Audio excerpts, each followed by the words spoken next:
देश निराला, सब ज्योति जगाने वाला। हरि नाम यही, हरि धाम यही, हरि नाम यही, हरि धाम यही, हरि नाम यही, हरि धाम यही, हरि नाम यही, हरि धाम यही।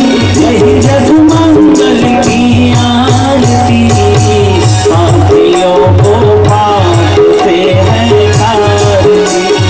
भागवत भगवान की है आरती, पापियों को पाप से है आरती।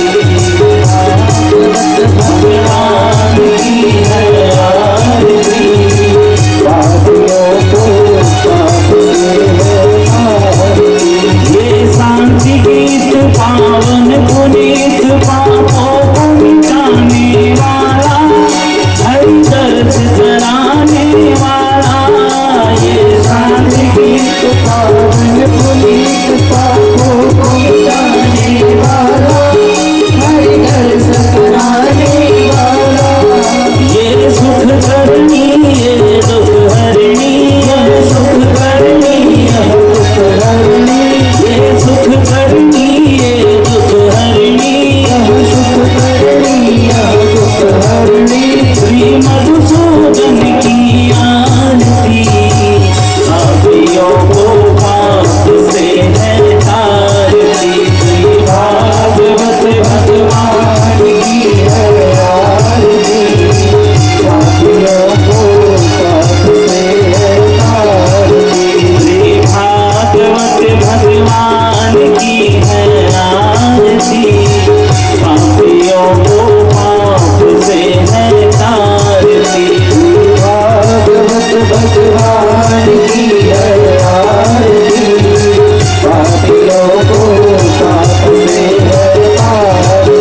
ये मधुर बोल जग खंड बोल, अनमार्ग बताने वाला, बिगड़ी को बनाने वाला। ये मधुर बोल जग खंड बोल, मार्ग बताने वाला, बिगड़ी को बनाने वाला। श्री राम यही, घनश्याम यही, श्री राम यही, घनश्याम यही, श्री राम यही, घनश्याम यही, श्री राम यही, घनश्याम यही। प्रभु की महिमा की आरती, पापियों को पाप से है तारती। श्री भागवत भगवान की है आरती, पापियों को पाप से है तारती। श्री भागवत भगवान की है आरती, पापियों को पाप से है तारती। पापियों को पाप से है तारती, पापियों को पाप से है तारती। आप सभी कल्पना जोड़ी के साथ स्वागत करेंगे। जय जय श्री राधे।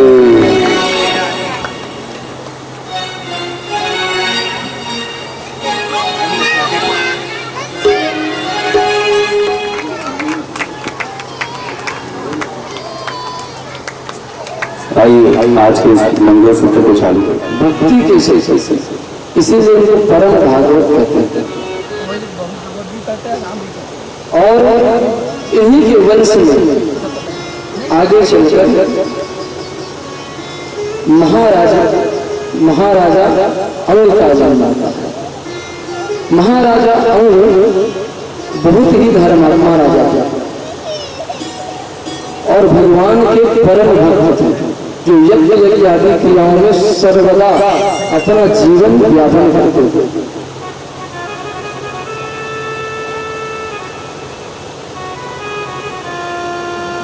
और उनका पुत्र हुआ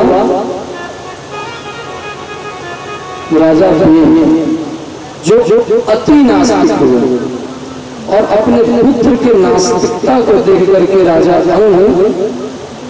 अंग से सहा नहीं गया और महाराजा अंग अपने पुत्र से प्रताड़ित होकर के राज्य को छोड़ करके और अपने ही राज्य के एक गुफा में प्रवेश कर लेते हैं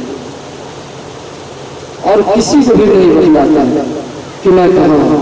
और जितने उनके प्रजागण होते हैं, मंत्रीगण होते हैं, वे सब अपने राजा अंग को ढूंढने के लिए देश विदेश में जाते हैं।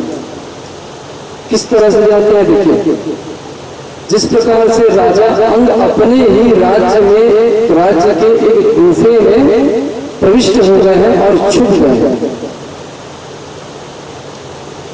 और उनके मंत्रिमंडल, उनके जो परिवार वाले हैं, सब दूसरे देशों में ढूंढ रहे हैं कि महाराज आजकल चले कहाँ हैं। जिस प्रकार से हम सब मनुष्य, हम अपने आप को महाराजा अंग नहीं समझे, और हम सब मनुष्य हमारे अंदर जो परमात्मा है, तो हम अपने अंदर में कभी नहीं देखते, अपने अंदर को झांक कर कभी नहीं देखते। सदा सर्वदा, जैसे अभी वर्तमान में प्रयाग का महाकुंभ चल रहा है, तो हम आनंद की प्राप्ति के लिए, पुण्य अर्जन के लिए हम सभी प्रयाग जा रहे हैं। अच्छी बात है, तीर्थों का सेवन करना बहुत अच्छी बात है, सदा से। लेकिन अगर आप बाहर का सेवन कर रहे हैं, तीर्थों का सेवन कर रहे हैं, उससे आपको लाभ नहीं होगा, ऐसा नहीं। लेकिन अगर आप स्वयं के भीतर से अगर देखें, स्वयं के भीतर को अगर देखेंगे, तब आपको परमात्मा की प्राप्ति होगी, क्योंकि अंतर आत्मा में तो परमात्मा विराजमान है और हम सब बाहर में आनंद ढूंढते हैं। और यदि हम अपने अंदर को झांक करके देखें तो हमारा आनंद अंदर ही है। और उसी प्रकार से राजा अंग अपने ही राज्य में घुसे हुए हैं और उनके प्रजाजन को बाहर तलाश रहे हैं। फलस्वरूप बहुकाल बीतने पर जब राजा अंग का पता नहीं चला, ढूंढ नहीं पाए, तो सभी प्रजाओं ने मिलकर के अंगपुत्र बेन राजा बना। और जैसे ही बेन राजा बना, तो उन्होंने राजा बनते ही घोषणा कर दी, कहे कि न यशस्यम न दातव्यम न होतव्यम द्विजा उचित इति न्यवारयत धर्मा भेद भूषेण सर्वसा। महाराज बेन घोषणा कर दिए कि न यशस्यम न दातव्यम, आज के बाद कोई यज्ञ नहीं करेगा, कोई श्रीमद् भागवत कथा का पारायण तक नहीं कराएगा, कथा सुनना चाहिए। इतना नास्तिकवादी हो गया राजा बेन। और कहने लगे अगर अति आवश्यक हो, पूजा पाठ करना ही हो, तो कहो बेनाय स्वाहा, मेरे नाम का पूजा करो। और अति आवश्यक हो, अगर भजन करना हो तो कहो बेनाय नमः। अगर पूजन करनी है तो मेरा पूजन करो, और भजन करना है तो मेरा भजन करो। क्यों? क्योंकि भगवान होते नहीं है। ये जो संत महात्मा है, जो पंडित जी लोग हैं, सब मूर्ख बनाते हैं। अच्छा, कैसे भाई? तो कहे कि आज तक कोई भगवान को देख पाया है? जितने प्रजागण थे और जितने ऋषि मुनि थे, ब्राह्मण करते, सबसे पूछते हैं कि आपने कभी भगवान को देखा है? जितने थे वहां उपस्थित, वास्तव में कोई कभी नहीं देखा रहता। तो कहते हैं कि देखे तो नहीं है। तो कहते हैं अच्छा, तो भाई जिस तत्व को आप देखे ही नहीं है, हो सकता है वो कपोल कल्पित भी तो हो सकता है, मन गढ़। जैसे हमने बता दिया कि काशी आप जाएंगे तो वहां एक हेलीकॉप्टर बना करके हम रखे हैं, आपको इसमें भ्रमण कराया जाएगा। एक कपोल कल्पित हो जाएगा। तो कहते हैं कि कपोल कल्पित भी तो हो सकता है कि पंडित जी लोग अपना कमाई का जरिया बनाए कि भगवान होते हैं और भगवान के नाम पे लोगों को डराएं और डरा करके उनसे पैसे दे। हो सकता है। तो कहते हैं कि नहीं, परमात्मा होते हैं, नहीं देखिए इसका मतलब ये नहीं है। तरह तरह के फिर उनको उदाहरण से समझाते हैं संत महात्मा। लेकिन जब अंततोगत जब राजा बेन मानने को ही तैयार नहीं होता है और कहते हैं कि कुछ भी करना है तो मेरा करो, और अगर नहीं, अगर जबरदस्ती भगवान का नाम लोगे तो मारे जाओ। तब जितने ऋषि महात्मा थे सही कुपित हो गए, और कुपित होकर के राजा बेन को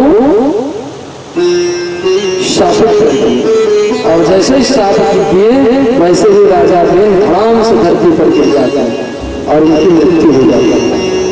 और मृत्यु होते ही और चिंता का विषय हो गया, क्योंकि राज्य बिना राजा के अब भ्रष्ट हो जाता है। डाकुओं का, लुटेरों का वहां वास हो जाता है, वहां की प्रजा का भ्रष्ट हो जाता है। तो जितने ऋषि महर्षि थे, ब्राह्मण गण थे, मंत्रिमंडल थे, सब विचार करने लगे कि अभी तक तो राजा तो थे कम से कम, दुराचारी थे, व्यभिचारी थे, नास्तिकवादी थे, जैसे भी थे, लेकिन कम से कम हमारे राज्य में एक राजा तो थे। और अभी की स्थिति अब ये हो गई कि गद्दी को संभालने वाला कोई नहीं है, क्योंकि राजा बेन का कोई पुत्र नहीं था, कोई संतान नहीं था। तो अब क्या करें? तो सभी ऋषिगण मंत्र के द्वारा राजा बेन के शरीर का मंथन करते हैं, और जब मंथन करते हैं, मंथन करते करते उस मृत शरीर से एक काले कलूटे इंसान का प्रादुर्भाव होगा, शरीर से, मंत्रों के मंथन से। और जब प्रादुर्भाव होता है तब वह काला कलूटा व्यक्ति कहता है कि महाराज मैं क्या करूं, क्या आज्ञा है मेरे लिए? तो ऋषि महर्षि कहते हैं कि निशी भव। और वही काला कलूटा व्यक्ति उसी समय से उसी का नाम पड़ा गया निषाद। जो लोग जाति जानते हैं ना, निषाद जाति, राम जी के टाइम में आए थे, दुनिया पार पर आए थे, तो वही निषाद, वहीं से निषाद जाति की उत्पत्ति हो गई। पुनः मंथन प्रारंभ किए, जब फिर से मंथन प्रारंभ किए तो एक सुंदर कन्या और एक दिव्य बालक का उसमें से जन्म होता है। और बालक के शरीर में शंख चक्र गदा पद्म का निशान होने के कारण सभी ऋषि महर्षियों ने उनका नाम पृथ्वी रख दिया, जो साक्षात भगवान के अवतार है। बोलो पृथ्वी महाराज की जय। साक्षात भगवान पृथ्वी का अवतार हो गया। और जैसे ही पृथ्वी महाराज का अवतार होता है, और अवतार होते ही उनको राजगद्दी संभालने की आज्ञा देते हैं ऋषि महर्षि। और जैसे ही उनका राज्याभिषेक होता है तो जितने सूत महागण होते हैं वो सब आकर के पृथ्वी महाराज का जय जयकार करने लगते हैं, गुणगान गाने लगते हैं। तो महाराज पृथ्वी कहते हैं कि बस क्यों? क्योंकि अभी तो हमने सत्ता संभाला है, अभी तो हम राजगद्दी पे बैठे हैं, अभी हम चुनाव जीत के आ रहे हैं। और चुनाव जीत के आते ही अगर माला फूल खूब सारा पहना के गुणगान करने लगे तो क्या होगा? जब बिना कुछ किए हमारा गुणगान हो रहा है तो हम क्यों करेंगे? तो करेगा गुणगान तब हो जब हम कुछ करें प्रजाओं के लिए, अपनी प्रजाओं के लिए कुछ करें, इसके बाद जब गुणगान करोगे तब हम कहेंगे कि हाँ हमारा गुणगान करो। और अगर अभी से गुणगान करना प्रारंभ कर दोगे तो हम तो गुणगान कर करके जब आप लोगों के गुणगान सुन करके हम तो भूले नहीं समाएंगे, कुछ काम नहीं करेंगे, सब त्याग करेंगे। तो महाराज पृथ्वी कहते हैं कि गुणगान करना बंद करो, हम अभी तक कुछ नहीं किए। तब प्रजाजन कहते हैं महाराज जब आप कुछ किए नहीं है तो कुछ करो, नहीं किए हैं तो करो, क्यों नहीं करते? तो राजा पृथ्वी कहते हैं कि भाई क्या करें, आज तो हम आए हैं, करें क्या? तब कहते हैं कि महाराज हम सब जितने प्रजा हैं हम सब भूखे मर रहे हैं, खाने के लिए अन्न नहीं है, पीने के लिए पानी नहीं है, हमारी व्यवस्थाएं नहीं है। तब राजा पृथ्वी कहते हैं कि क्यों, ऐसा क्यों? अनाज उगाओ। तो कहते हैं कि अनाज तो उगाते हैं लेकिन पृथ्वी माता जब हम अनाज उगाते हैं तो उसमें से हमें अनाज मिलता ही नहीं है। जो कुछ भी हमारे पास घर में अनाज रहता है वो भी हम खेतों में डाल देते हैं और वो भी खराब हो जाता है, कुछ नहीं मिलता। तो कहते हैं कि अच्छा और तुरंत राजा पृथ्वी खड़े हो जाते हैं और क्षेत्र परिक्षेत्र में भ्रमण करते हुए माता पृथ्वी से कहते हैं कि हो सुंदरे, हे वसुंधरा, तुम्हारा कर्तव्य है एक अनाज लेना और उस एक अनाज को 100 गुना में परिवर्तन करना। ये तुम्हारा कर्तव्य है, तुम्हारा कर्म है। और जब बोलते हैं फिर भी नहीं सुनती माता पृथ्वी, जब फिर भी नहीं सुनती है तो राजा पृथ्वी कुपित हो जाता है और कहते हैं कि वसुदेव त्वाम वधिष्यामि मच्छासन परमुखी। हे वसुदेव, मैं तुम्हें छोड़ूंगा नहीं, तुम्हारा भी वध करूंगा। और जब खड्ग लेकर के महाराज पृथ्वी दौड़ते हैं तो पृथ्वी माता गाय के रूप में प्रकट हो जाती है। बोलो पृथ्वी माता की जय। गाय के रूप में माता पृथ्वी प्रकट हो जाते हैं और हाथ जोड़ करके कहते हैं कि हे महाराज, मैं आपका पराक्रम समझ नहीं पाई, मुझसे भूल हो गई, मुझे क्षमा करे प्रभु। तो राजा पृथ्वी कहते हैं कि तुम्हारा जो कर्तव्य है उसको क्यों नहीं करने लगे। तब माता पृथ्वी कहती है कि क्या बताएं, आपके जो पिता थे महाराज, वो इतने नास्तिकवादी हुए, इतने धर्मी हुए कि उनके अधर्म के कारण मेरे अंदर जितनी भी रत्न है मैं सभी रत्नों को छुपा लूं। पृथ्वी माता कहती है जब जब इस पृथ्वी पर अधर्म बढ़ने लगता है त्यों त्यों जितने भी मेरे अंदर रत्न हैं धीरे धीरे करके मैं सभी रत्नों को अपने अंदर छुपा लेती हूँ। और इतने धर्म थे महाराजा ने कि सब रत्न छुपा लिए। तो कहते हैं कि रत्न, वो रत्न क्या होता है? तो कहते हैं कि विद्यान त्रीणि रत्नानि जलम अन्नम शुभाषितम्। तो पृथ्वी में मात्र 3 रत्न है। आपको मूढ़ई ही पाषाण खंडेषु रत्न संज्ञान प्रतीयते। पृथ्वी का रत्न क्या है? तो जलम, जल ही तो रत्न है। अगर जल न रहे तो हमें से कोई न रहे। और अन्नम, जो खाने के लिए अगर अन्न ना रहे तो हम सब कोई जीवित नहीं रह पाएंगे।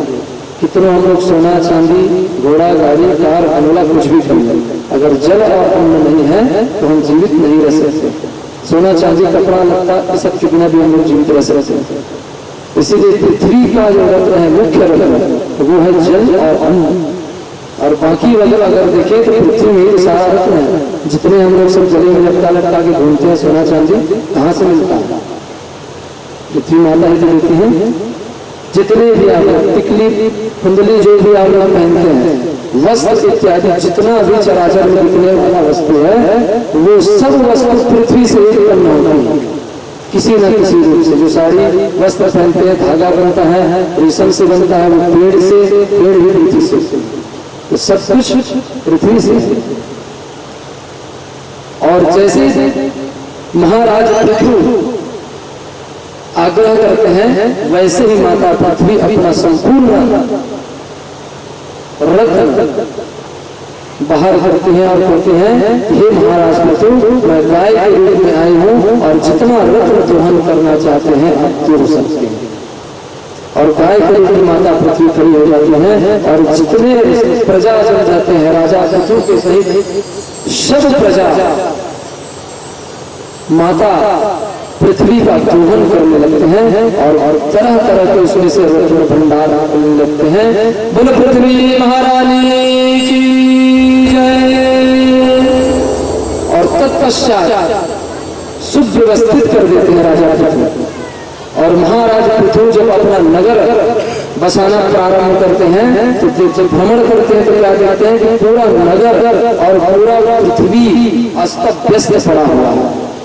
कहीं पे भी पहाड़ है, कहीं पे भी पर्वत है, कहीं पे भी नाला है और कहीं पे भी नदी है। कहीं पे नदी है, कहीं पे नद है और कहीं पे भी अस्त-व्यस्त सब पड़े हुए हैं। और जब महाराज पृथ्वी से देखते हैं तो वो नगर बस्ती बसाना प्रारंभ कर देते हैं। और जितने भी पर्वत श्रृंखला थे, अभी देखिए हम लोग जब भारत का नक्शा देखते हैं तो क्या देखते हैं कि एक किनारे में पर्वत है जिसको उत्तराखंड और हिमाचल प्रदेश और सिक्किम आदि और जम्मू कश्मीर क्षेत्र में तो ये सब महाराजा पृथु का देन है। और नहीं तो इस जगह में एक पर्वत था नया रायपुर में। अब महाराजा पृथु सभी भिन्न भिन्न स्थानों के पर्वतों को उठा उठा करके एक क्षेत्र में स्थापित कर दिए, जिसका नाम पड़ गया उत्तराखंड। और दूसरे क्षेत्र में स्थापित किए जिसका नाम पड़ गया हिमाचल प्रदेश। एक साइड उत्तर करके, और उत्तर करने के बाद जैसे ही पहाड़ों को अलग किए, उसके बाद नगर बस्ती बसाना प्रारंभ किए। तो महाराज पृथु ही एक ऐसा राजा है जिन्होंने सर्वप्रथम इस पृथ्वी पर नगर बस्ती बसाना प्रारंभ किया, सुव्यवस्थित किए कि ग्राम कैसा होना चाहिए, नगर कैसा होना चाहिए, सब व्यवस्थित किए। और अपने राजपाट को व्यवस्थित रूप से सभी प्रजाओं को सुखमय बना करके चलाने लगे। और फिर धीरे धीरे कालगति की समय बीतने लगा, और तत्पश्चात महाराज पृथु ने यज्ञ करना प्रारंभ किया। और जैसे ही महाराज पृथु यज्ञ करना प्रारंभ किए, तो उधर इंद्रासन डोलने लगा। जब भी कोई धर्म कर्म करते हैं, और जब उनकी धर्म कर्म, उनका जो धर्म कर्म है अधिक होने लगता है, तो इंद्रासन अपने आप बोलने लगता है। इंद्र बहुत डरपोक, राजा इंद्र बहुत डरपोक टाइप के राजा देवता है। क्यों? क्योंकि उनको अपने बुद्धि का बहुत गुण है, और इंद्र पद भी ऐसे नहीं मिलता। शतक्रतु, इंद्र का दूसरा नाम है शतक्रतु। जो 100 अश्वमेध यज्ञ करता है वही इंद्र बनता है, 100 अश्वमेध करने वाला व्यक्ति। तो यहाँ जब राजा पृथु यज्ञ करना प्रारंभ किए, तो इंद्र से घबरा गए कि कहीं मेरा स्थान राजा पृथु ना ले। और जैसे ही यज्ञ करना प्रारंभ किए, और उधर इंद्र का आगमन हुआ, और धीरे से उस अश्वमेध यज्ञ के अश्व को घोड़ा चुरा कर ले गए चुपके से। और जैसे ही चोरी करके ले गए, तो राजा पृथु कुपित हो गए। अब कुपित हो गए, लेकिन उनके जो पुत्र थे, उनके पुत्र कहे कि महाराज आप परेशान ना हो, इंद्र से तो नहीं निकट लेता हूं, आपको जाने की आवश्यकता नहीं है। और उनके पुत्र गए स्वर्गलोक पर, और इंद्र से उनका युद्ध, भीषण युद्ध होने लगा। और जब इंद्र से उनका युद्ध प्रारंभ हुआ, और युद्ध होते होते होते होते अधिक काल पर्यंत बाद फिर महाराज इंद्र को परास्त करके पृथु के पुत्र उस अश्व को वापस ले आए, अर्थात अश्व को जीत लिए। इसलिए पृथु के पुत्र का नाम हो गया विजिताश्व। अश्व को जीतने के कारण ही उनका नाम विजिताश्व हुआ। लेकिन इंद्र फिर भी नहीं सुधरा, इतना मार खाने के बाद सुधरा नहीं। वो फिर दोबारा आया, और अब आया तो छद्मवेश धारण करके आया। तो छद्मवेश में ब्राह्मण के वेश में आए, और पुनः उस अश्वमेध यज्ञ के अश्व को चुरा कर ले जाने का प्रयास करने लगे, और अंततोगत्वा ले ही गए। अब जब ले गए, तो महाराज पृथु इस बार भयंकर कर कोपित हो गए। और जब इतना क्रोध आया, तो ब्राह्मण जो यज्ञ में वर्णित ब्राह्मण थे उस यज्ञ के, वो सब ब्राह्मण कहने लगे कि नहीं महाराज, आपको क्रोध नहीं करना है। क्यों कहें? क्योंकि देखिए हम लोग कोई भी यज्ञ करते हैं, और ये जो श्रीमद् भागवत हो रहा है, यह भी एक ज्ञान यज्ञ है, ज्ञान यज्ञ। तो अगर आप किसी भी प्रकार का यज्ञ करते हैं, और उस यज्ञ में आप यजमान बन के बैठे हैं, या यजमान परिवार हैं, और उस बीच में अगर आप क्रोध करते हैं, तो हो सकता है उस यज्ञ का पुण्य फल आपका कुछ % कैंची में काट दिया जाए। कैंची में काट देते हैं भगवान। इसलिए जितने वर्णित ब्राह्मण थे मना कि नहीं महाराज, आपको क्रोध बिल्कुल नहीं करना है। और रही बात अश्व की और उस इंद्र की, तो उनको तो हम लोग देख लेंगे। तो कहते अच्छा, कहते कि हाँ, क्यों ऐसा क्यों बोले? बोले वर्णित ब्राह्मण कहे कि हमें जाना भी नहीं पड़ेगा और इंद्र खुद भागते भागते यहाँ तक आएगा, क्योंकि ब्राह्मण का वाक्य है। और दैवाधीनम जगत सर्वम अमंत्राधीनम च देवता अते मंत्रा ब्राह्मणाधीनम तस्मात् ब्राह्मण देवता। हम लोग सब ब्राह्मण को देवता बोलते हैं, ब्राह्मण की पूजा करते हैं, सब लोग करते हैं, जानते हैं क्यों करते हैं, किस लिए करते हैं? कि हमारे बाप दादा करते थे इसलिए हम लोग करते हैं। मतलब कुछ मतलब होना चाहिए ना, कि नहीं? ब्राह्मणों के जब हम लोग पूजा करते हैं तो भाई क्यों करते हैं, जानेंगे तब ना। और अगर बिना जाने भेड़िया धसान घुसने लगे तो कोई मतलब नहीं है। जैसे एक भेड़ घुस जाता है, खाई में गिर गया, उसके पीछे पीछे 100 और गिर गए। ऐसा नहीं होना चाहिए। अगर कुछ भी हम कर्म कर रहे हैं, पूजन में हम लोग बैठते हैं, अष्टभंग चढ़ता है, दीपक दिखाते हैं, पंडित जी बार बार कहते होंगे 10 टोकरी बनाए, दक्षिणा चढ़ाइए, कहते हैं, तो उसमें खुद का स्वयं की इच्छा होनी चाहिए, जिज्ञासा कि पंडित जी बार बार पूजन में दक्षिणा क्यों चढ़ाते हैं, तो कई बार चढ़ा लेते 100 रुपये, बार बार क्यों चढ़ाते हैं, क्योंकि हर चीज का एक मतलब होता है। पंडित जी अगर दक्षिणा चढ़ा रहे हैं और अगर इस पृथ्वी में सबसे ज्यादा मान सम्मान ब्राह्मण को मिल रहा है, उनका चरण धुला जा रहा है, उनका चरणामृत ग्रहण किया जा रहा है, उसका कारण क्या है? उसका कारण बतला रहे हैं कि दैवाधीनम जगत सर्वम। ये पूरा संसार किसके अधीन है? देवताओं के अधीन है कि नहीं? देवता ही तो चलाते हैं पूरा संसार का। दैवाधीनम जगत सर्वम। अब वो देवता किसके अधीन होते हैं पता है? मंत्राधीनम च देवता। और देवता जितने होते हैं इतने बड़े बड़े दिग्गज देवता, ब्रह्मा विष्णु महेश आदि आदि सब देवता मंत्रों के अधीन होते हैं। जैसे पंडित जी एक सुपारी दिए, उसमें धागा लपेटे और रख दिए कोने में चावल में, और हाथ में चावल लिए और कहे कि गणानाम का गणपति गुण भवामहे, प्रियानाम का प्रियपति गुण भवामहे। गणेश जी का मैं ध्यान करता हूँ, हे गणेश जी यहाँ अच्छा यहाँ तिष्ठ। जैसे ही बोलते हैं कि आप गणेश जी यहाँ आइए और विराजमान होइए, वैसे ही भगवान गणेश जी आते हैं और उस सुपारी में विराजमान हो जाते हैं। आप लोग जो पूजन करते हैं ना, गौरी गणेश, गाय के गोबर में आके विराजमान हो जाते हैं। वेदी बनाते हैं, एक एक सुपारी एक एक कुंज में देवता लोग आकर के विराजमान हो जाते हैं। किसके प्रभाव से? मंत्रों के प्रभाव से। अब देखिए पूरा संसार देवता के अधीन है, और वो देवता किसके अधीन है? मंत्रों के अधीन है। और ते मंत्रा ब्राह्मणाधीन। और मंत्र किसके अधीन होते हैं? मंत्र ब्राह्मणों के अधीन होते हैं। ये मंत्र अगर है तो ब्राह्मण उसको बोल में सिद्ध कर देता है। गायत्री मंत्र है, महामृत्युंजय मंत्र है, ऐसे ऐसे प्रभावशाली मंत्र है कि अगर कोई हॉस्पिटल में एडमिट है, हॉस्पिटल में एडमिट है, आईसीयू में है और मृत्यु शैया पर लेटा हुआ है, और कहीं ब्राह्मणों के द्वारा अगर मृत संजीवनी या महामृत्युंजय मंत्र जाप प्रारंभ करवा दे तो आईसीयू से बाहर आकर के उनका अवस्था बढ़ जाता है। महामृत्युंजय मंत्र, यहाँ महामृत्युंजय मंत्र कहते हैं जो मृत्यु के मुख से भी छीन कर वापिस ले आए, इसको कहते हैं महामृत्युंजय मृत संजीवनी। तो ये सब जितने भी मंत्र हैं किसके अधीन हैं? ब्राह्मणों के अधीन। इसलिए ब्राह्मण को देवता कहता।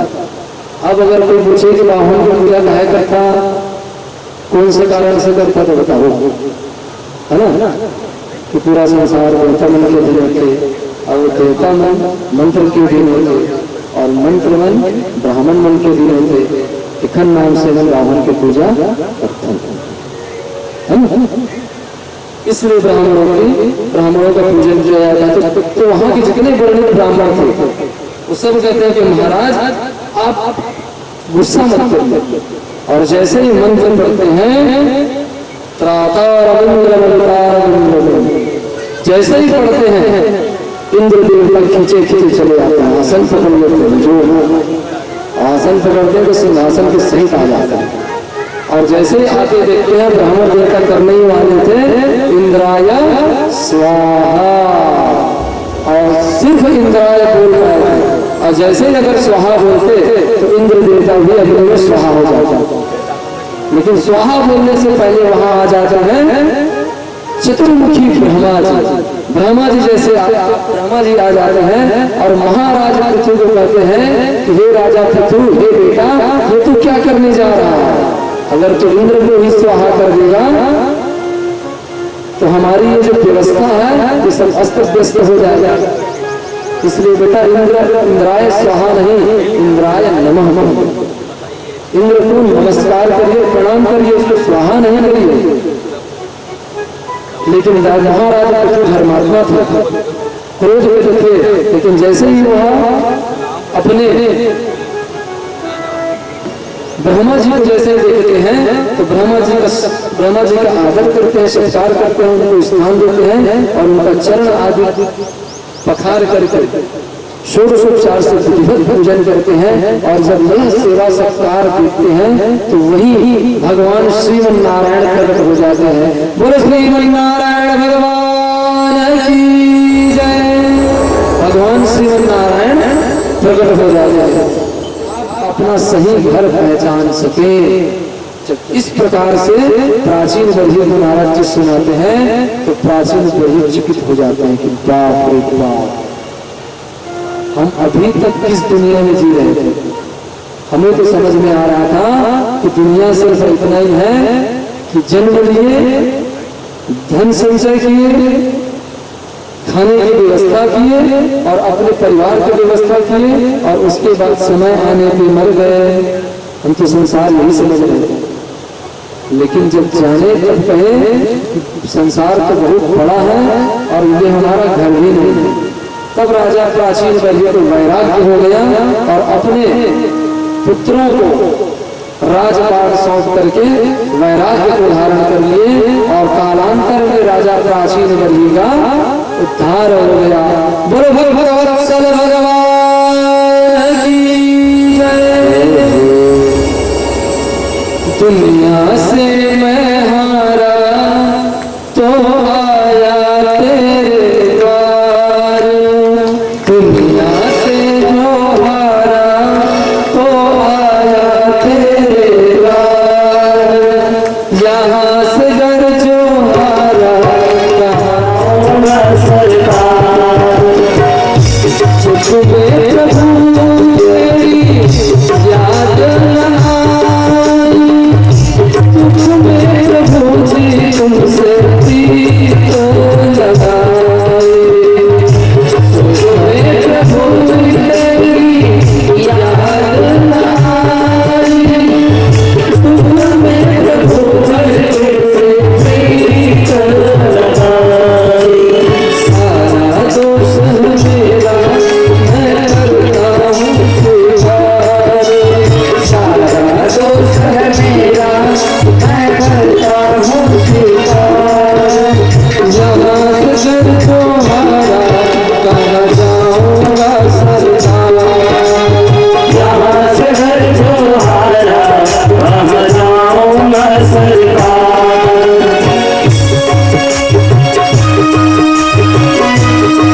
दोष है मेरा, मैं करता हूँ स्वीकार।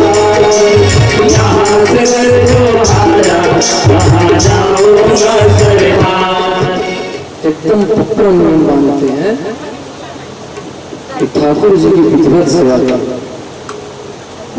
भोग लगाए, अपने हाथों से बना के, और जैसे ही कथा से जाते हैं, अर्थात जब यहाँ हम लोग बैठे रहते हैं किसी भी सत्संग में, और जैसे ही वहां से उठते हैं तो सत्संग का जो प्रभाव है थोड़ा सा कम होने लगता है, तो फिर से इसी माया में अरे सुबह उठेंगे ना ठाकुर जी को नहलाने लगे, उनके लिए भोजन बनाएंगे, हमारे बेटे के लिए टिफिन कौन बनाएगा, स्कूल छोड़ने कौन जाएगा, फिर से सीख सकते।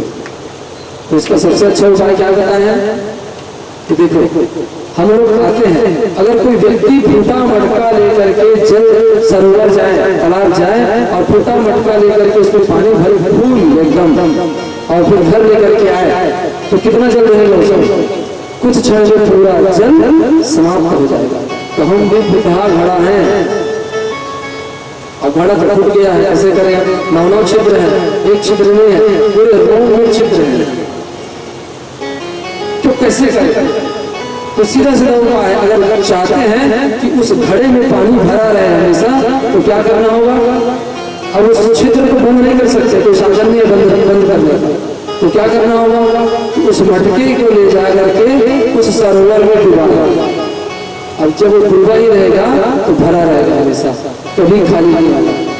इसलिए सत्संग ठीक है कि हाँ अभी 7 दिन 9 दिन के लिए सत्संग है, बाकी मोबाइल में टीवी में भी देख सकते हैं, सुन सकते हैं, तो उसी में आप घुसे रहेंगे सत्संग में, और सत्संग में घुसे रहेंगे तो एक दिन जरूर ऐसा आएगा कि हमारा नैया पार हो जाएगा। एक कथा भी आज जैसे सुना रहे थे कि अगर भक्ति में इतनी शक्ति है, अगर तुम्हारा तुम्हारे मन में अगर दृढ़ विश्वास है, तो तुम इस नदी को भी पार कर सकते हो पैदल चलते।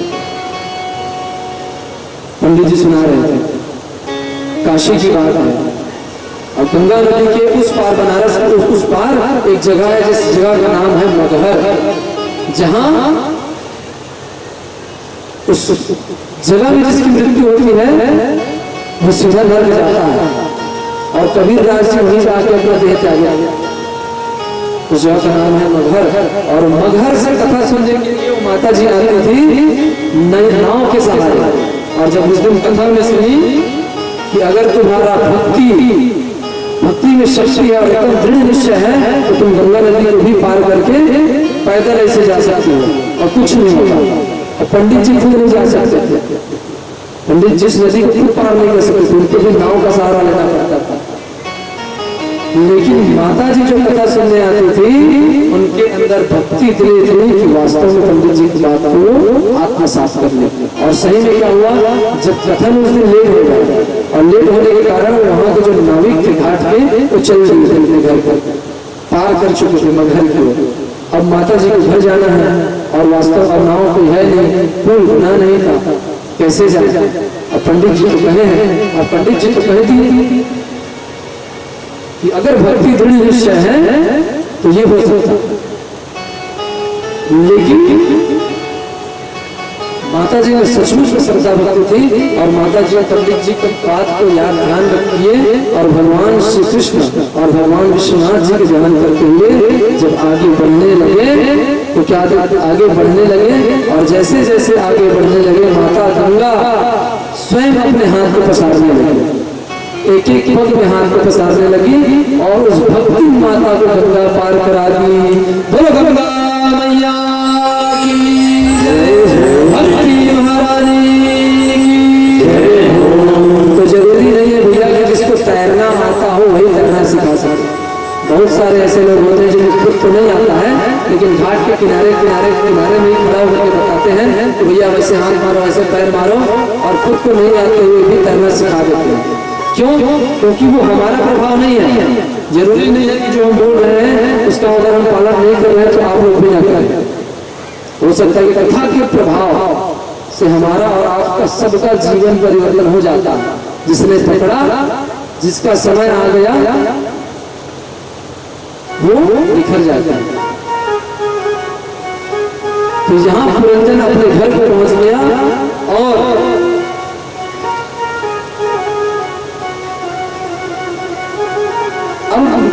परीक्षित कहते हैं और उधर विदुर जी प्रश्न करते हैं सुखदेव जी से और विदुर जी मैत्रेय मुनि से। तब मैत्रेय मुनि कहते हैं कि हे विदुर जी, मैंने तुम्हें मनु महाराज के 3 बेटी और 1 बेटा का कथा श्रवण करा दिया। किनका क्या किए थे? मनु महाराज की 3 बेटी कौन? तो सुने थे ना, सृष्टि उपक्रम में सुने थे ना, ब्रह्मा जी के अंश से 2 एक स्त्री एक पुरुष पैदा हुए, एक का नाम मनु, एक का नाम शत्रुघ्न, उनसे 5 संतानें उत्पन्न हुई, 3 पुत्री और 2 पुत्र। कौन कौन थे? आकृति, देवहूति और प्रसूति, 3 पुत्रियां थी और 2 पुत्र कौन कौन थे? कौन कौन थे? हाँ, पंडित जी को याद है, आप लोग बताइए। अब भी सुने हैं और कल ही सुने हैं। ध्रुव जी की कथा सुने हैं। ध्रुव जी का क्या नाम था? उत्तान पाद और दूसरे प्रिय। तो हम लोग 4 लोगों का सुने, 3 पुत्रियों का और 1 उत्तान पाद का। और अब कहते हैं कि उन्हीं मनु महाराज के जो 5वें संतान हैं प्रियव्रत, अब उनका कथा श्रवण कराते हैं और कहते हैं कि राजा प्रियव्रत जो थे बहुत प्रतापी राजा थे। और एक दिन ऐसा हुआ, परेशान हो गए कि ये रात्रि क्यों होती है। जब तो परेशान इसलिए हो गए कि भाई रात्रि नहीं होना चाहिए, सिर्फ दिन दिन रहे। मनुष्य जीवन कितना अनमोल है और हम लोग उस अनमोल जीवन को रात्रि में सो के बिता देते हैं। तो महाराज प्रियव्रत ने क्या किया? एक तेजोमय रथ का निर्माण किया। इतना प्रकाश था, द्वितीय सूर्य के समान, दूसरा सूर्य आ गया हमारा। और क्या किए कि पृथ्वी के चक्कर लगाते थे 6 महीने तक। और जब सूर्य भगवान निकले तो दिन हो और जैसे ही तो रात्रि हो जाता है। लेकिन तेजोमय रथ के प्रभाव से 6 महीने तक रात्रि ही नहीं हुई। और जब 6 महीने तक रात्रि नहीं हुई तो ब्रह्मा जी घबरा गए कि भाई अगर रात्रि नहीं होगी तो इस संसार का संतुलन बिगड़ जाएगा। और जब आए प्रियव्रत को रोकने के लिए तब महाराज प्रियव्रत कहते हैं कि सब सो के अपना समय नष्ट कर देते हैं, इसलिए मैंने एक तेज पुंज रथ का निर्माण किया है और मैं रात होने नहीं दूंगा। तब ब्रह्मा जी को समझाते हैं कि देखो बेटा, सबकी अपनी अपनी योग्यता होती है, औपचारिकता होती है, आवश्यकता होती है। जैसे एक व्यक्ति था, वो भोजन बना रहे थे और सब्जी में नमक कम हो गया। और जब खाना भोजन परोसे तो कहे कि सब्जी में इतना नमक डाले हो, डांट दिए। तो जब दूसरा दिन भोजन बनाए तो डर गए थे कि भाई सब्जी में कम नमक हो जाता है, डर डर के बनाने लगे और इतना नमक डाल दिए कि ज्यादा हो गया, कड़ू हो गया। और जब भोजन फिर से परोसे तो कहे कि इतना ज्यादा नमक डाले हो, अब तो और डरने लगे। अब तीसरे दिन क्या हुआ कि सब्जी बना रहे थे और एक तरफ खीर बना रहे थे और इतने घबराए हुए थे कि नमक खीर में डाल दिए और शक्कर को सब्जी में डाल दिए। अब जब फिर खाना भोजन परोसे तो जब फिर डांट पड़ी तो क्या किए कि नमक के डिब्बा को उठाए और फेंके हवा के बाहर। और कहे कि नमक जो चीज है बहुत बेकार चीज है, जब जब हम डालना चाहते हैं तब तब उल्टा के उल्टा हो रहा है। तो किसका दोष है इसे बताइए? नमक का दोष है कि व्यक्ति का दोष है? नमक की अपनी उपयोगिता है, तुमने कम डाला इसलिए कम हुआ, ज्यादा डाल दिया इसलिए ज्यादा हो गया। अब खीर में नमक डालोगे तो कौन खाएगा? खिचड़ी हो गया होगा। अब खीर बोल के खिलाओगे तो गड़बड़ हो गया ना। उसी प्रकार से बेटा ये रात्रि का भी अपना एक स्थान है। क्यों? कि जहां हम सांसारिक लोग रात में शयन करते हैं, विश्राम करते हैं, भोग विलास करते हैं, वहां जो तत्व ज्ञानी महापुरुष संत जन होते हैं वो तत्व ज्ञान की खोज में आराधना करते हैं। इसलिए कोई चीज व्यर्थ नहीं होता। अगर दिन की आवश्यकता है तो उतनी ही आवश्यकता रात्रि की भी। क्यों? तो कहते हैं अमंत्रम अक्षरम नास्ति नास्ति मूलम अनौषधम अयोग्य पुरुषो नास्ति योजकस्तत्र दुर्लभः। ऐसा कोई अक्षर बता दीजिए मुझे जिस अक्षर से मंत्र की उत्पत्ति नहीं होती। अ से लेकर के क्या अढ़ी अढ़ा और सरा ऐसे दोनों अक्षर नहीं बना। ई की मात्रा ओ की मात्रा छोटी बड़ी, अम की मात्रा बिंदु, कुछ अक्षर ऐसे नहीं है जिस अक्षर से मंत्र की उत्पत्ति नहीं होती है, कोई अक्षर नहीं है। उसी प्रकार से अमंत्रम अक्षरम नास्ति, ऐसा कोई अक्षर नहीं है जिससे मंत्र ना बन सके। और कहते हैं नास्ति मूलम मनौषधम, इस पूरे भूमंडल में ऐसा कोई भी वृक्ष नहीं है जिस वृक्ष से पौधे से औषधि नहीं बनती। चुरचुटिया से भी एक औषधि बनती है जिसको गंवार फली कहते हैं। अब वो अलग विषय है कि आप नहीं जानते हैं बनाना और हम नहीं जानते हैं। और तीसरे लाइन में कहते हैं अयोग्य पुरुषो नास्ति, दुनिया में ऐसा कोई भी व्यक्ति नहीं है जो अयोग्य हो। अरे हर व्यक्ति को थोड़ी सामर्थ्य होता है कि कोई शिक्षक बन जाए, कोई मैनेजर बन जाए, कोई डॉक्टर बन जाए, हर व्यक्ति को थोड़ी सामर्थ्य है। सबकी अपनी अपनी सामर्थ्यता होती है और सब कोई सभी कुछ बन जाए गड़बड़ हो जाएगा। तो उसी प्रकार है जो जगत दुर्लभ, किस सामान को कहाँ लगाना है, किस व्यक्ति को कहाँ यूज करना है, ऐसा प्रबंधक, योजकस मतलब प्रबंधक, ऐसा प्रबंधक दुर्लभ है इस संसार में। नहीं तो अगर जानने वाला व्यक्ति हो तो हर पत्ते में औषधि है, जानने वाला व्यक्ति हो तो हर अक्षर से मंत्र बन सकता है, और जानकार व्यक्ति हो तो हर व्यक्ति को कोई पगला नहीं होता है, कोई झगड़ा नहीं होता है। उसका उपयोग कहाँ करना है ये आना चाहिए। तो जो दुर्लभ है, जो योजना बनाने वाले कहाँ प्रयोजन करना है वो व्यक्ति दुर्लभ है। देखिए गटर का पानी भी काम आ जाता है, अगर कहीं आग लगे तो बुझाने का तो काम आया कर सकते, खराब कुछ नहीं होता। तो इसीलिए समझा रहे हैं प्रिय व्रतियों के बेटा रात्रि बेकार नहीं है, तुम्हारे लिए अगर बेकार है तो ऋषि महर्षियों के लिए अच्छा है। और समझाने के बाद धर्म विरुद्धो भूतेषु कामस्मि भरतर्षभ, और कहते हैं कि काम वासना अगर अधिक हो जाए, काम वासना तो बेकार है। और अगर संतुलित मात्रा में रहे तो भगवान श्री कृष्ण क्या कर रहे हैं कि धर्म विरुद्धो भूतेषु कामोस्मि भरतर्षभ, अगर काम वासना अगर धर्म के विरुद्ध ना हो करके धर्मवत हो तो मैं वो काम वासना मेरा ही स्वरूप है। अब व्यक्ति काम वासना में लिप्त है, उसी में रत है तो बेकार है। मीठा अगर संतुलित खाएंगे तो शरीर के लिए अच्छा है, और रोज मार रबड़ी मलाई नोट रहे हैं तो फिर साल भर में शुगर हो जाएगा। तो इसी प्रकार से कह रहे हैं कि संसार में कुछ भी व्यर्थ नहीं है। और यही जो राजा प्रियव्रत है, यही प्रियव्रत को जब वैराग्य हो गया तो अपने एक एक पुत्र को एक एक द्वीप का अधिपति बना दिए। यही राजा प्रियव्रत है जिन्होंने इस पृथ्वी में 7 द्वीप का निर्माण किए हैं। जो लोग द्वीप जानते हैं ना, 7 सागर और 7 द्वीप, उसका सर्वप्रथम निर्माण किए थे राजा प्रियव्रत। जब उस तेजो में रथ से जुड़े थे तो उसी से 7 द्वीप का निर्माण हुआ था और 7 समुद्र था। और उस 7 द्वीप और 7 समुद्रों को अपने 7 पुत्रों में बांट देते हैं। सबसे पहला द्वीप है जम्बूद्वीप, और उस जम्बूद्वीप के अधिपति बने हुए पुत्र महाराज आग्नित, और आग्नित के फिर 9 बेटा हुए, और जिन्होंने पूर्वचित अप्सरा से विवाह किया। और उन्होंने इस जो जम्बूद्वीप है, इस जम्बूद्वीप के 9 खंड किए। कितने खंड किए? 9 खंड। 7 द्वीप हुए, 7 द्वीप में से एक है जम्बूद्वीप, और उस जम्बूद्वीप के 9 खंड किए। और इसी 9 खंड में से एक खंड का नाम है, इसी 9 पुत्रों में बंटवारा कर दिया।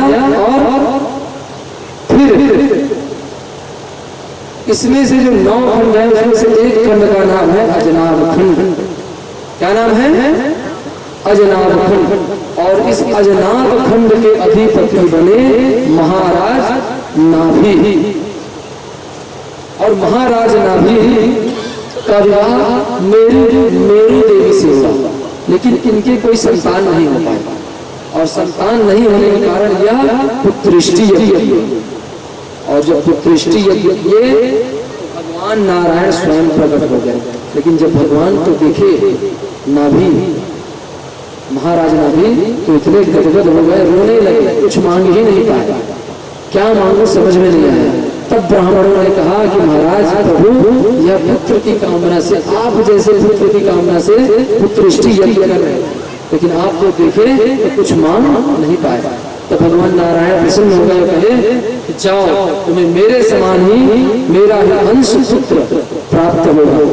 और उन्हीं नाभि के यहाँ पुत्र का जो जन्म हुआ वही हुए भगवान ऋषभ। यज्ञ से प्रसन्न होकर के भगवान ने वर दिया, और ब्राह्मणों के वचन के पालन करने के लिए भगवान ने आशीर्वाद दिया, तो उनके यहाँ भगवान ऋषभ देव का जन्म हो गया। बोलिए भगवान ऋषभ देव की जय। और इन्हीं अब ऋषभ देव का प्रताप इतना था कि राजा इंद्र उनसे द्वेष करने लगे, और उनके क्षेत्र में वर्षा नहीं करते थे, बारिश नहीं करते थे। तो महाराज ऋषभ देव जी थे, सर्वसमर्थ थे, वो स्वयं में ही बारिश करवाए अपने क्षेत्र में, खुद बारिश करवा लिए। और जब इंद्र को पता चला तो लज्जित हो गए, और अपनी पुत्री का विवाह महाराज ऋषभ देव से करते।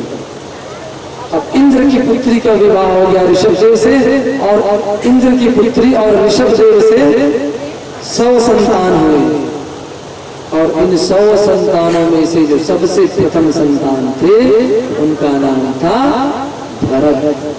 बोलो भरत जी महाराज की जय।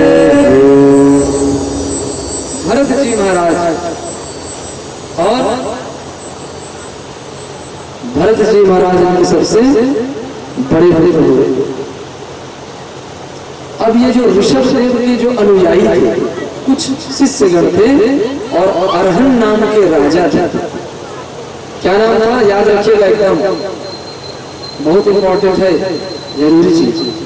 महाराज ऋषभ देव के शिष्य थे, और महाराज ऋषभ देव से ही जैन धर्म का प्रादुर्भाव हुआ। जैन धर्म जो देखते हैं ना लोग, दिगंबर, श्वेतांबर, परम पवित्र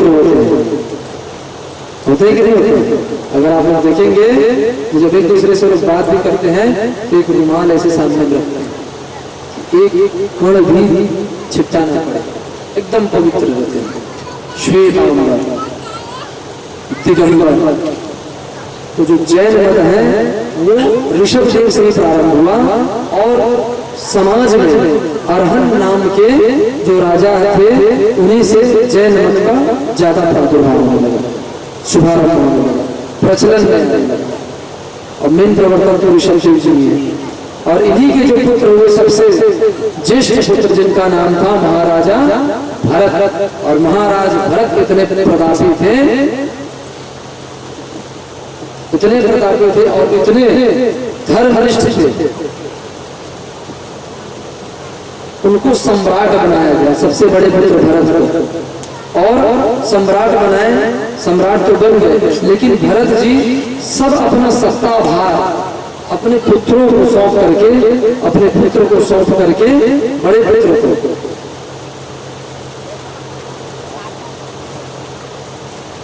कहाँ चले गए? तो कहते हैं नेपाल की ओर चले गए। नेपालपुर आश्रम की ओर चले गए, शालिग्राम क्षेत्र मुक्तिनाथ नेपाल में, वहां चले गए। कौन? महाराज भरत जी।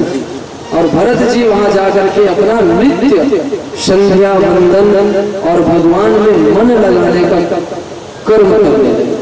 किस प्रकार से भगवान के श्री चरणों में मेरा मन लगे, और किस प्रकार से मैं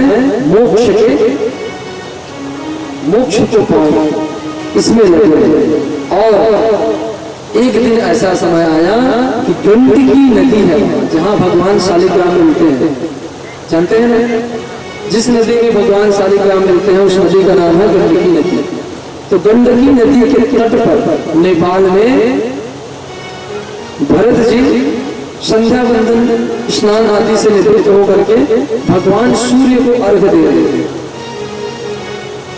और अर्घ देते समय क्या देखते हैं कि उसी नदी के किनारे में एक गर्भवती हिरण आती है और उनके पीछे पीछे एक शेर भी आता है, और शेर जैसे दहाड़ लगाता है वैसे ही हिरण जोर से छलांग मार देती है और वो गर्भवती हिरण अपने बच्चा वही प्रसव पीड़ा के कारण वही बच्चा उत्पन्न हो जाता है और वो हिरण अपना देह त्याग देती है।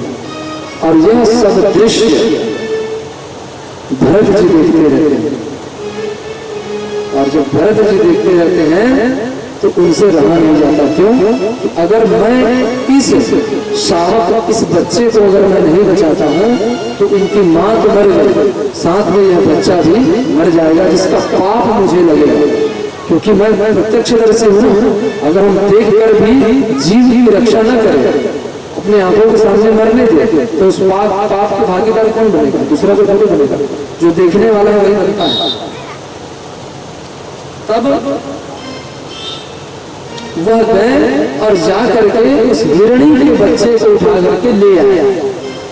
तो कहते हैं कि दया धर्म का मूल, जीव मात्र पे दया करना धर्म का मूल है और करना चाहिए, लेकिन इतना भी धर्म नहीं करना चाहिए, इतना भी दया नहीं दिखाना चाहिए कि आपका धर्म अधर्म में परिवर्तन हो जाए।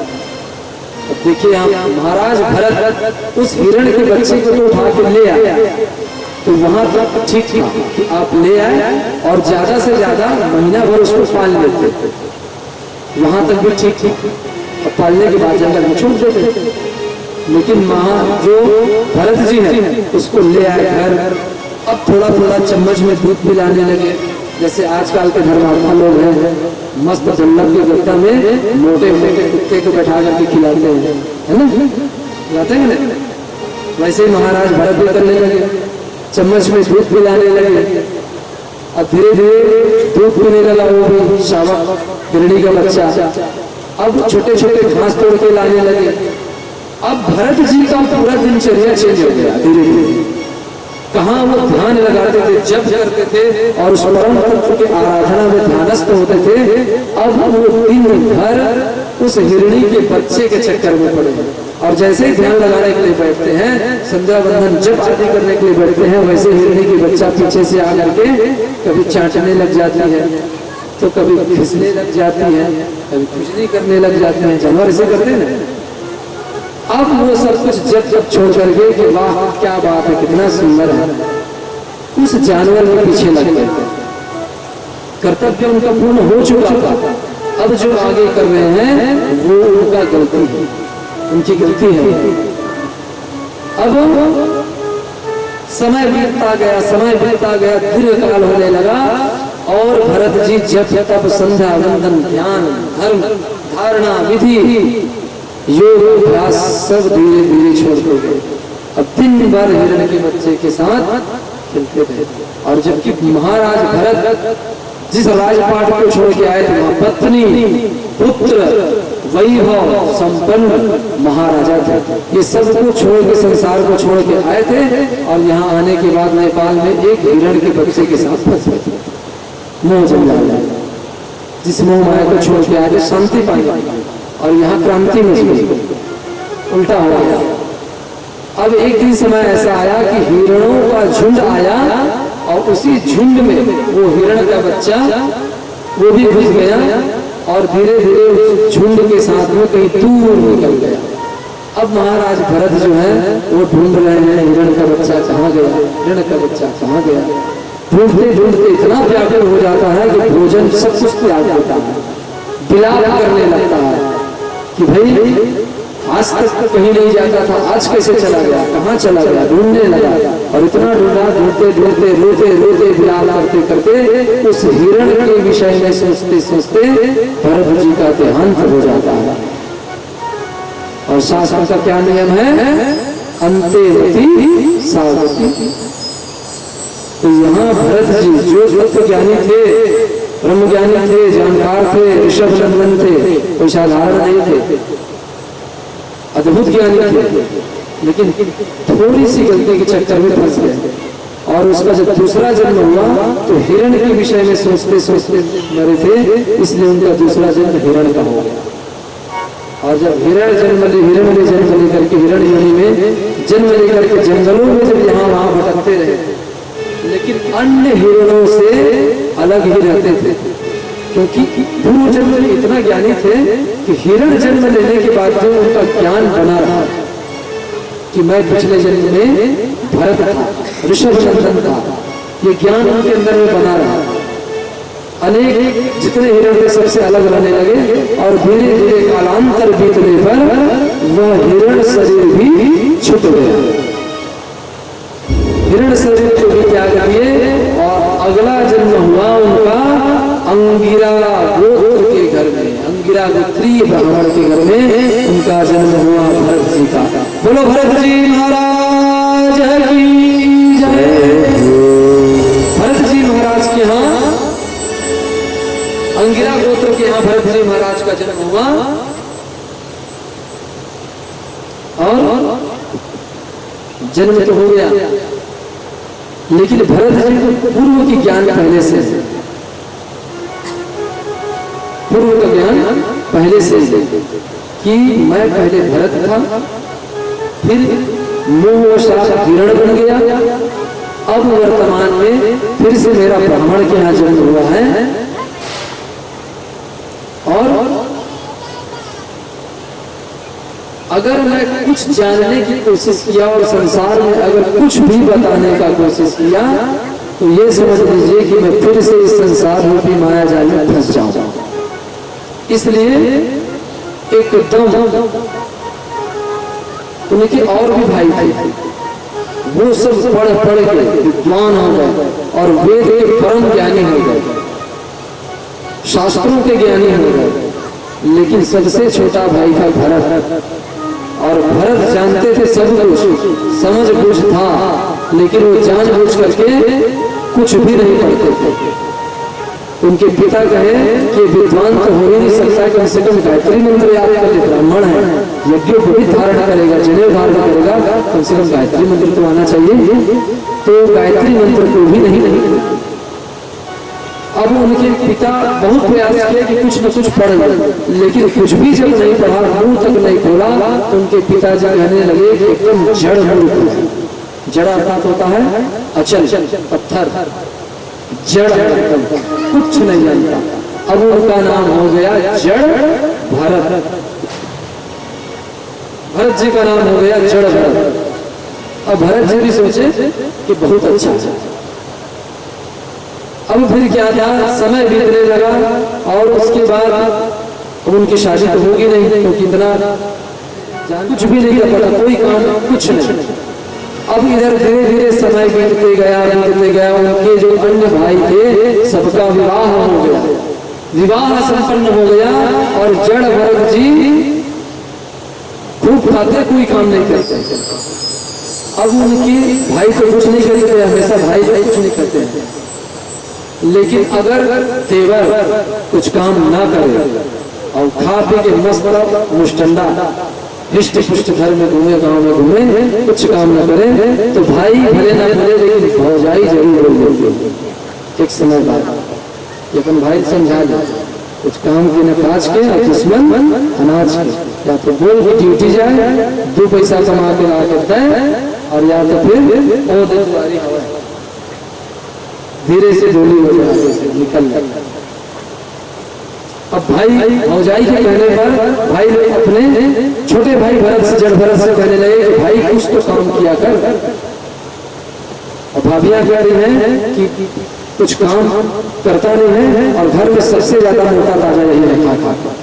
और हम अपने पति को बादाम चूल्हा खिला रहे हैं, तरह तरह की चीज खिला रहे हैं, लेकिन अभी भी वो 1.5 हड्डी के 2 हड्डी बने हुए हैं। और इनको कुछ काम तो करते नहीं है, मस्त 4 टाइम खाते हैं, मस्त मुस्टंडे हैं, खूब सुनाते हैं। तो भाई कहते हैं कि काम करो, कुछ न कुछ काम करो। खेत रखने के लिए उनको भेजते हैं कि जाओ अनाज है खेत रखो। समझाए रहते हैं कि कोई चिड़िया ना खाए, कोई पक्षी ना खाए, कोई जानवर ना खाए, छुटकारा मिला और 3000 के लिए 2 टाइम का भोजन तो मिल ही जाता है। और क्या चाहिए।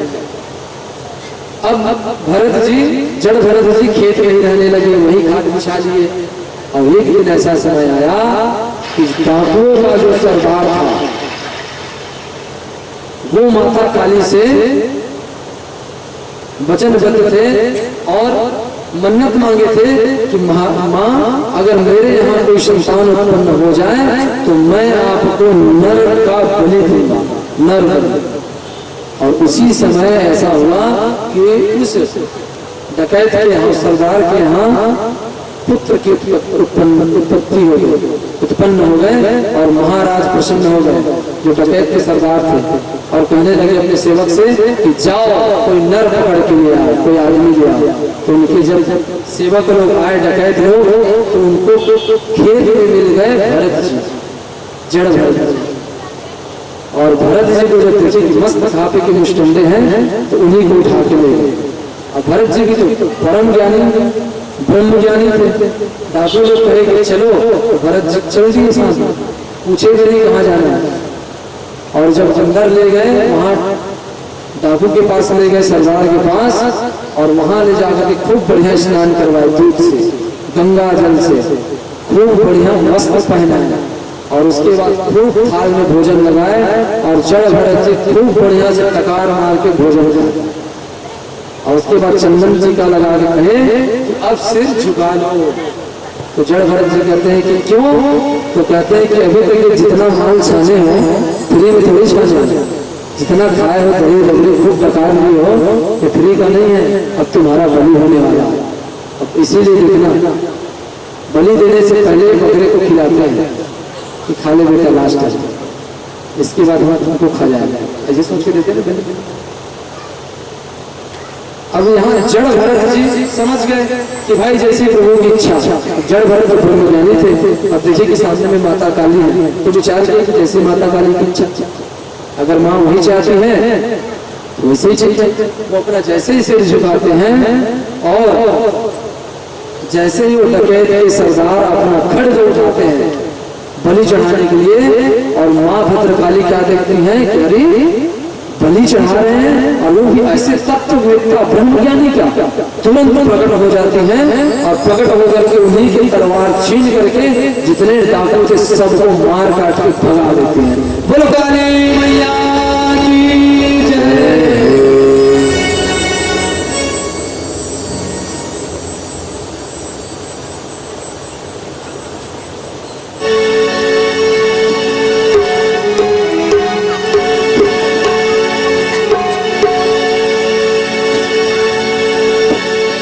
बोले मैया की जय।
निकले तो क्या देखते हैं कि रास्ते में महाराज जड़ दिखाई दिए, अच्छे मोटे ताजे विश्व शरीर वाले। अब जो भार वाहक थे पकड़ के ले आए और कहने लगे कि चलो। तो भरत जी तो ब्रह्म ज्ञानी थे, किसी से कुछ पूछते ही नहीं थे। चलो कह दिया, चल दिए और कहे कि अब तुम्हें भार उठाना है तो भार उठा लिया। और जैसे भार उठा के चलने लगे तो वो ब्रह्म ज्ञानी थे, इसलिए नीचे को देख करके चलते थे कि मेरे पैर से एक चीटा चीटी जंतु जीव न मर जाए। ऐसे आज तक किसी पुराण में वर्णन नहीं आया, भारतवर्ष में नहीं है। तो शंका ये होती है कि जब भगवान का पूरा विराट स्वरूप अर्थात पूरा पृथ्वी ही, पूरा 14 भुवन तो है ही, उसमें पृथ्वी भी है, तो जब पूरा पृथ्वी भगवान का यह भगवान का अंग ही है, तो इस पृथ्वी में दूसरे देश के भगवान क्यों जन्म लेते हैं, इसी देश में क्यों लेते हैं? तब उस शंका को दूर करते हुए मैत्रेय मुनि कहते हैं, सुखदेवाचार्य जी कहते हैं कि सुनो, अगर शरीर का कोई अंग कट जाए, शरीर में कोई व्याधि हो जाए, अगर कट गया तो इंसान जीवित रह सकता है। हाथ कट जाएगा तो आदमी जीवित रह सकता है, दोनों आंख फोड़ दिए, दोनों कान भी फोड़ दिए एक साथ, तो भी आदमी जीवित रह सकता है। एक नहीं दोनों पैर यहाँ से चला जाए तो भी आदमी जीवित रह सकता है। लेकिन अगर हृदय की गति रुक जाए, बाकी सब फ्रेश है। अगर हृदय की कहीं गति रुक जाए, इसको हार्ट अटैक कहते हैं, तो पूरा शरीर कोई काम का नहीं रहेगा। हाथ कट गया, पैर कट गया, दोनों पैर दोनों हाथ भी काट देंगे और दोनों कान दोनों आंख मुंह से भी दुआ कर देंगे तो भी आदमी जिंदा रहेगा। लेकिन अगर हृदय गति रुक गया तो फिर इंसान का कोई शरीर कोई काम नहीं आने वाला। तो इसीलिए भगवान भारतवर्ष में जन्म लेते हैं, क्योंकि भारतवर्ष भगवान का हृदय है। और जब हृदय भगवान तो कहते हैं ना कि धर्म संस्थापनार्थ है, संभव मेरा जन्म किसी को मारने के लिए नहीं होता, धर्म की संस्थापना के लिए होता है। तो धर्म जब हृदय प्रदेश पर, भारत भूमि पर जब धर्म ध्वजा लहराएगी तो अपने आप संपूर्ण विश्व में धर्म का ध्वजा फहराएगा। जिस प्रकार से अगर हृदय की गति चल रही है तो संपूर्ण शरीर को पोषण तत्व मिलता रहता है, उसी प्रकार अगर भारत भूमि में धर्म ध्वजा लहराती रहे तो संपूर्ण शरीर, संपूर्ण देश और पूरे पृथ्वी में धर्म की ध्वजा फहराती रहेगी। इसलिए भगवान भारत भूमि में जन्म लेते हैं। बोलो भगवान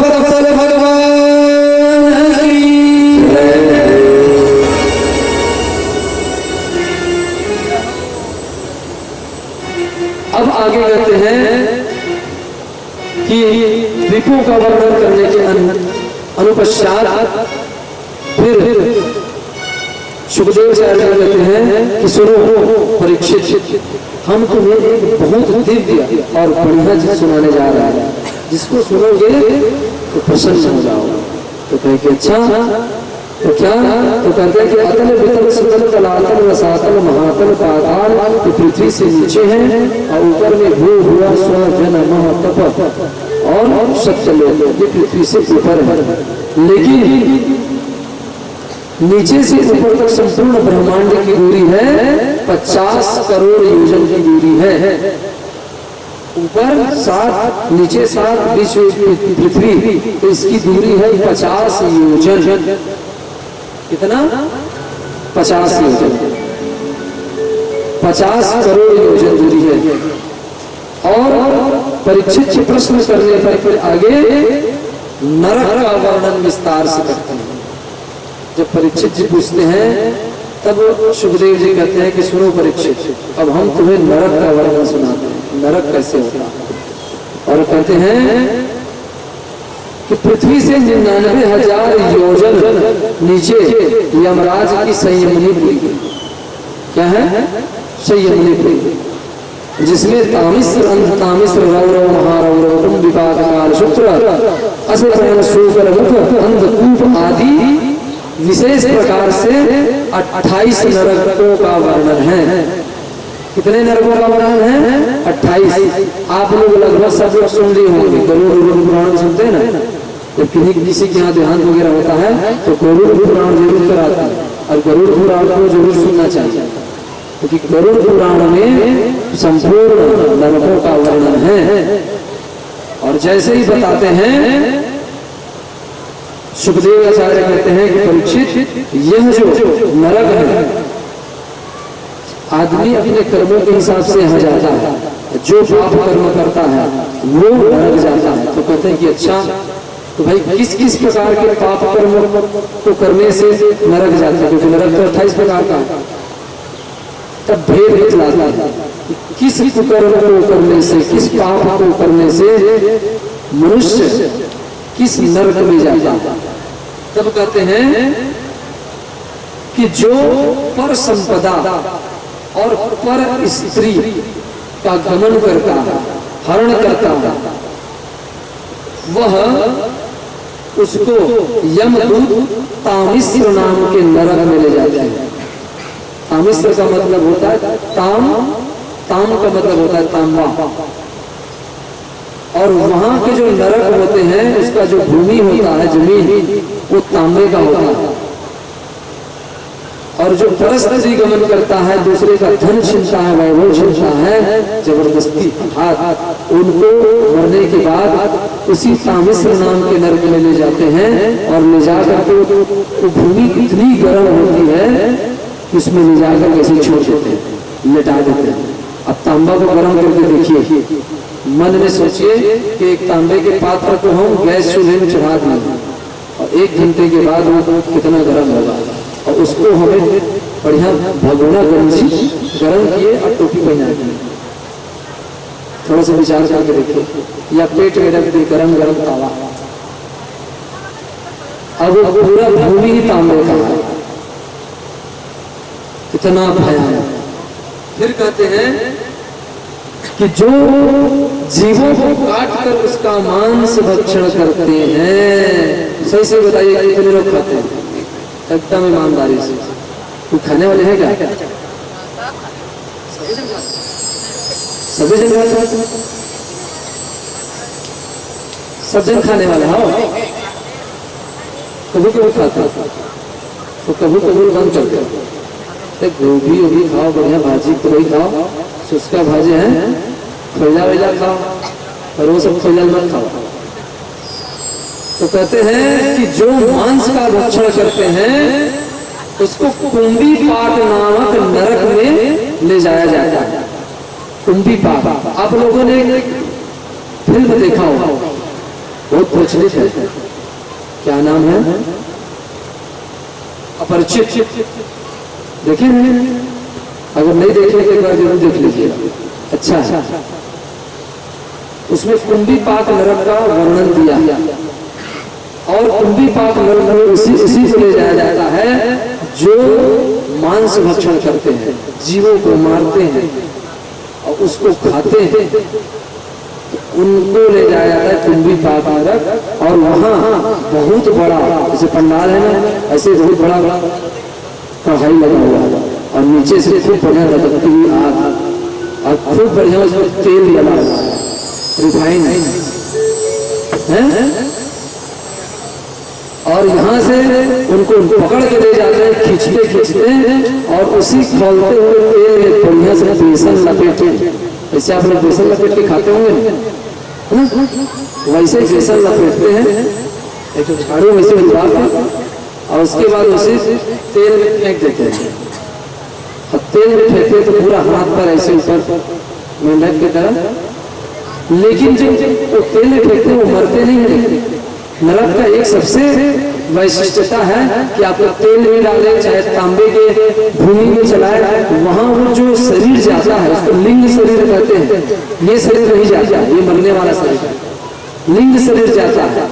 और लिंग शरीर मरता नहीं, वो सिर्फ कष्ट होता है, घुट के रह जाता है, लेकिन मरता नहीं। और उसके बाद तीसरा बताते हैं कि जो घर में, अगर घर में हमारे कोई मेहमान आते हैं अगर मेहमान को देख करके हम मुंह फेर लेते, उनका अनादर करते और सोचते कि कहाँ कहाँ ले आ गए, परसों तो आए से फिर चाय बना, फिर नाश्ता, फिर खाना, इस टाइप का जो अगर विचार लाते हैं मन में अतिथियों के प्रति और क्रोध की निगाह से देखते हैं, वह वज्रतुंड नामक नरक में जाता है। वज्रतुंड नामक जब नरक में जाते हैं तो क्या करते हैं, वहां बहुत विशाल विशाल गिद्ध बैठे हैं, चील है, कौवा है, तरह तरह के पक्षी हैं, और जाते कैसे हैं तो वहां लेके छोड़ देते हैं नरक में, और छोड़ने के बाद हाथ को बांध देते हैं पीछे से, और उसके बाद जो गिद्ध और कौवा है वो तेजी से आता है और आंख को नोचता है, खट खट खट खट, कभी नाक को मारेगा, कभी आंख को मारेगा, इस प्रकार से। तो इतना जब भयानक वर्णन सुखदेव जी करते हैं तब परीक्षित जी कहते हैं कि महाराज बस बस बस, इतना और ज्यादा आप बताएंगे तो मैं सुन नहीं पाऊंगा, और मेरा शरीर रोमांचित हो रहा है, कांप रहा है शरीर, और ज्यादा मत बताइए। फिर परीक्षित कहते हैं कि भाई जब इतना खतरनाक है तो आखिर भगवान नरक बनाए ही क्यों? नरक बनाना नहीं चाहिए, इतना जब बेकार जगह तो नरक क्यों बनाए हैं? तब सुखदेव जी कहते हैं कि परीक्षित, नरक इसलिए बनाए हैं, नरक तो हम लोग के कल्याण के लिए बनाए हैं, मनुष्यों के कल्याण के लिए नरक बनाए हैं। अब आप विचार करके देखिए कैसे। देखिए हमारे यहाँ जो सबसे गंदा कपड़ा होता है उसको हम लोग धोने के लिए कहाँ बेचते हैं? धोबी को देते हैं, हमसे छूट नहीं रहा है बढ़िया, उसमें आला वाला लगा के बहुत धो लेते हैं, धोबी को दे देते हैं, बढ़िया फ्रेश फ्रेश करके चमचमाते हुए मस्त नया करके देते हैं, पहनने लायक। तो सुखदेव जी कहते हैं कि ये जो नरक है ये मनुष्यों के लिए बनाया गया है, और जब मनुष्य खूब पाप करके गंदा हो जाता है, खूब दूषित हो जाता है, पापी हो जाता है, तो जिस प्रकार से गंदे कपड़े को धोबी के यहाँ देते हैं, और धोबी जब धोबी के यहाँ देते हैं, उसी प्रकार से यह पाप कर्म करने के बाद धोबी के यहाँ जाता है, कहाँ? नरक। और फिर नरक में यहाँ जाने के बाद आप अगर धोबी को कभी देखेंगे नदी किनारे कपड़ा देते तो धोबी पछाड़ मारते हैं। अपने कपड़े को अगर देख लिए कि मेरा कपड़ा धुल रहे हैं तो अपने कपड़े के प्रति दया आ जाए, इतना बेरहम तरीके से धोते, पटक पटक कर धोते हैं और मोटा सा मुर्गा मार मार कर धोते हैं। लेकिन एक बात है, जितना प्रताड़ित करके कूट कूट के धोते हैं, और जब वहां से घर आता है तो एकदम चमचमाते हुए आता है। तो नरक भी वैसे ही है, जितना हम लोग पाप किए रहते हैं नरक में जाते हैं पूरा भोगते हैं, और जैसे ही हमारा पाप कर्म जितना परसेंट हम अपने जीवन में किए रहते हैं वो जब पूर्ण हो जाता है, भोग लेते हैं, तब फिर वहां से हमें स्वच्छ करके भेजते हैं। और फिर सुखदेव जी कहते हैं कि सुनो परीक्षित, अगर तुम्हें धोबी घाट नहीं भेजना है कपड़ा तो मत भेजो, अर्थात नरक में नहीं जाना है तो मत जाओ, लेकिन भैया एक सुंदर साबुन तो ले आओ, साबुन लाओ, गंदा कपड़ा है उसको पहले धुलो तब तो साफ होगा। अब तुम चाहोगे कि साफ भी नहीं करेंगे और नरक में भी न जाए, अर्थात धोबी घाट भी न जाए, तो गलत बात है ना। तो इसलिए एक सुंदर सा साबुन ले आओ और अपने कपड़े को घर में धो, तब तो धोबी घाट जाना नहीं पड़ेगा। तो परीक्षित जी कहते हैं कि भैया साबुन कौन सा लाए?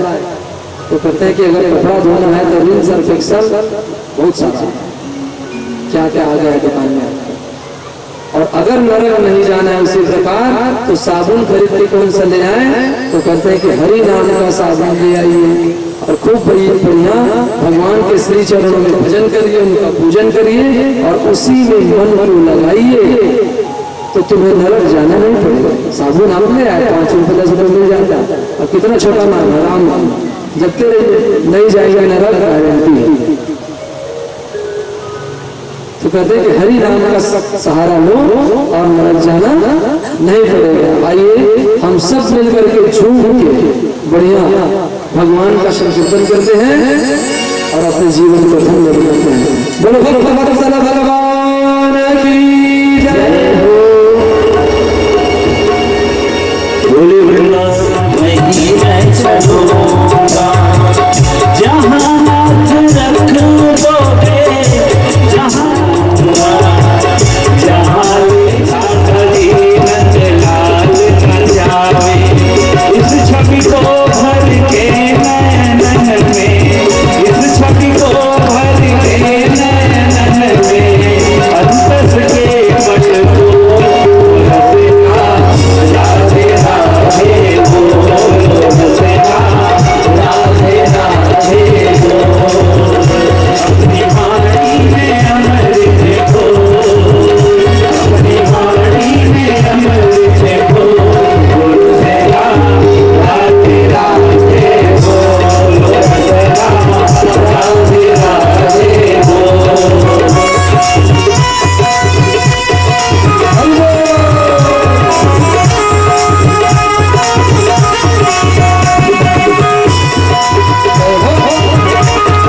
मन में बसा कर तेरी मूर्ति, मन में बसा कर तेरी मूर्ति, उतारो मैं गिरधर तेरी आरती, उतारो मैं गिरधर तेरी आरती।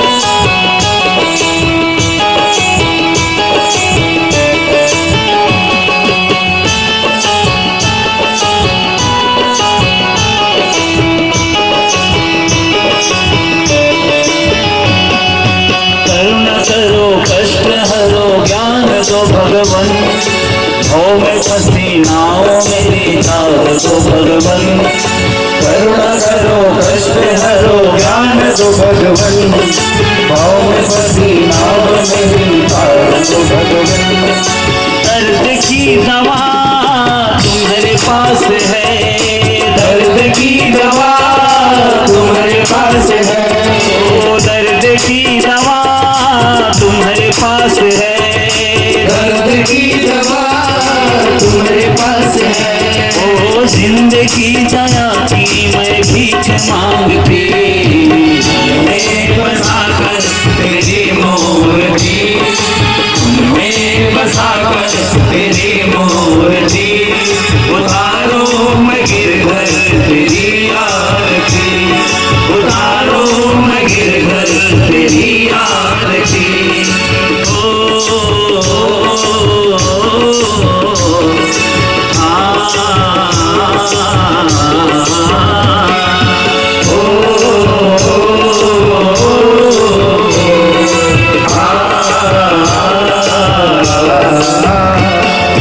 मांग तुझसे क्या मैं यही सोचूं भगवन, जिंदगी जब तेरे नाम कर दे अर्पण, मांग तुझसे क्या मैं यही सोचूं भगवन, जिंदगी जब तेरे नाम कर दे अर्पण, मांग तुझसे क्या मैं यही सोचूं भगवन, जिंदगी जब तेरे नाम कर दे अर्पण, मांग तुझसे क्या मैं यही सोचूं भगवन, जिंदगी जब तेरे नाम कर दी अर्पण। सब कुछ तेरा कुछ नहीं मेरा, सब कुछ तेरा कुछ नहीं मेरा, सब कुछ तेरा कुछ नहीं मेरा, सब कुछ तेरा कुछ नहीं मेरा। चिंता है तुझको प्रभु संसार की, मन में बसा कर तेरी मूर्ति, मन में बसा कर तेरी मूर्ति, उतारो मैं गिरधर तेरी आरती, उतारो मैं गिरधर तेरी आरती।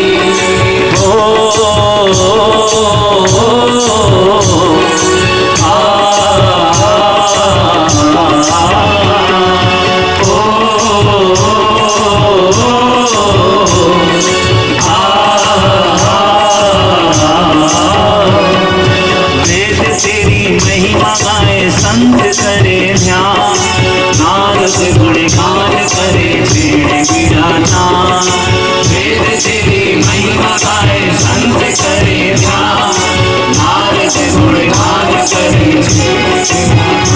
ओ वेद तेरी महिमा गाए संत करे ध्यान, नारद गुणगान करे भेड़ गिराना, वेद तेरी महिमा गाए संत करे ध्यान,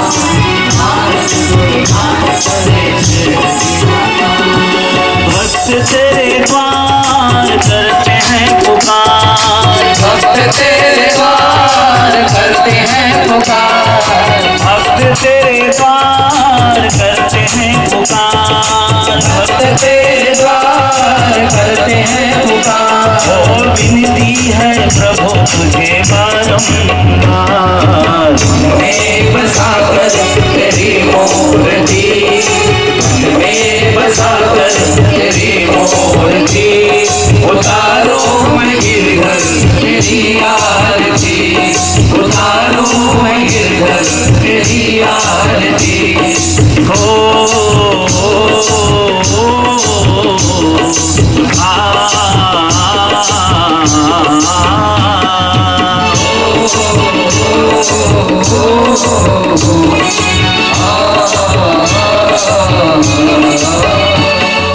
मन में बसाकर तेरी मूर्ति, मन में बसाकर तेरी मूर्ति, उतारो मैं गिरधर तेरी आरती, उतारो मैं गिरधर तेरी आरती, उतारो मैं गिरधर तेरी आरती, उतारो मैं गिरधर तेरी आरती, उतारो मैं गिरधर तेरी आरती। प्रहलाद दायिने